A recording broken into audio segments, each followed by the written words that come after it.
Twitter पर एक post और फिर बढ़ गया झारखंड का सियासी पारा। सुर्खियों में रहे सिर्फ जामताड़ा विधायक इरफान अंसारी और इरफान पर हमलावर रही बीजेपी। सदन के बाहर और भीतर सिर्फ एक आवाज सुनाई दी, इरफान मांगे माफी। पूरी रिपोर्ट देखिए।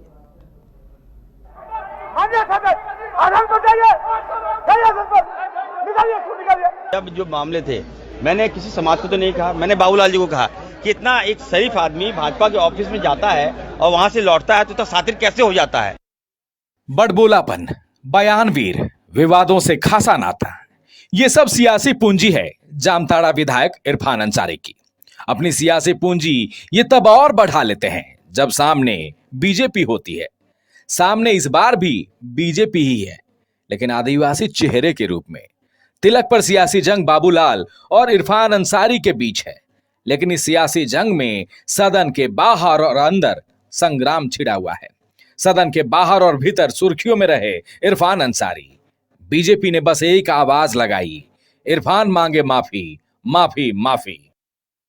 ऐसे लोग वो कांग्रेस के एजेंडे पे काम कर रहे हैं, भद पिटवाने का काम कर रहे हैं। ये कांग्रेस को समझने की आवश्यकता है। मैंने इरफान अंसारी कांके चल जाए, कांके उनका दिमाग सटिया गया है। एक माननीय हमारे बाबूलाल मरांडी जी जो प्रदेश के अध्यक्ष हैं और हमारे विधायक दल के नेता हम लोग माने हैं, विधायक दल के माननीय सदस्य विधानसभा का, उनके विषय में इस तरह से बोलना मतलब देश का आदिवासी समाज को, हमारे झारखंड में आदिवासी समाज को अपमान करने का काम किए हैं। अगर ये माफी नहीं मांगते हैं तो हम लोग इनको माफी मंगवा के छोड़ेंगे। क्या करेंगे वो हम लोग करेंगे। अब जिस आदिवासियों से झारखंड की पहचान रही है, उस आदिवासी के नाम पर आज सियासत हो रही है।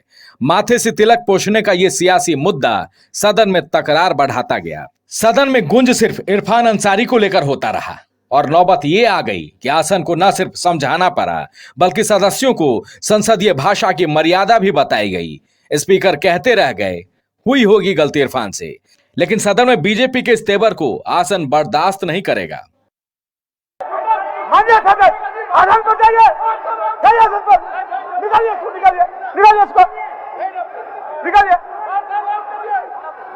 आपको अखाड़ा है क्या?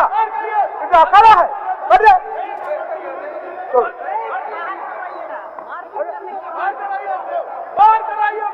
आप इनको आसन पर ले जाइए। आसन कड़ा रुकलेगा, आसन कड़ा रुकलेगा, हम बता देता है। इनका आचरण ठीक नहीं है। एक तो वो गलत बयान किया, वो सही बात है, और इनका आचरण सभी गलत आचरण है। ठीक है, बात बोले, बात तो बोले, एकदम जोर के मारने के लिए चला जा रहा है, तो गलत बात है।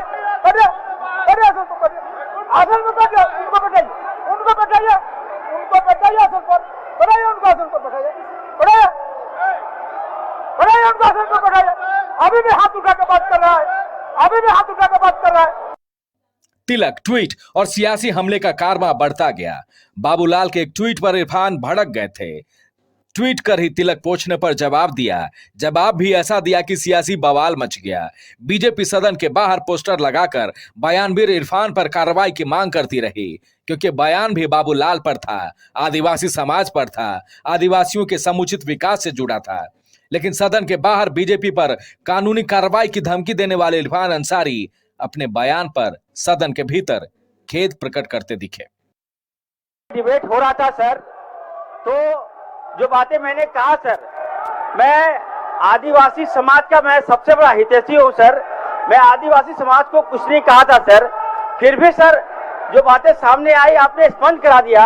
ये बातें सर सदन का मामला था, फिर भी अगर लगे सदन को सर कुछ गलती हुआ है सर, तो हम सर उसका खेद व्यक्त करते हैं सर, लेकिन मेरा भावना वो नहीं था सर। सुन लीजिए बीजेपी वालों, सदन में इरफान अंसारी ने अपने बयान पर खेद जता दिया है, बता दिया है आदिवासी समाज के वे हितैषी हैं, कह दिया है कुछ नहीं कहा था आदिवासी समाज को लेकर। Bureau report, news bioscope.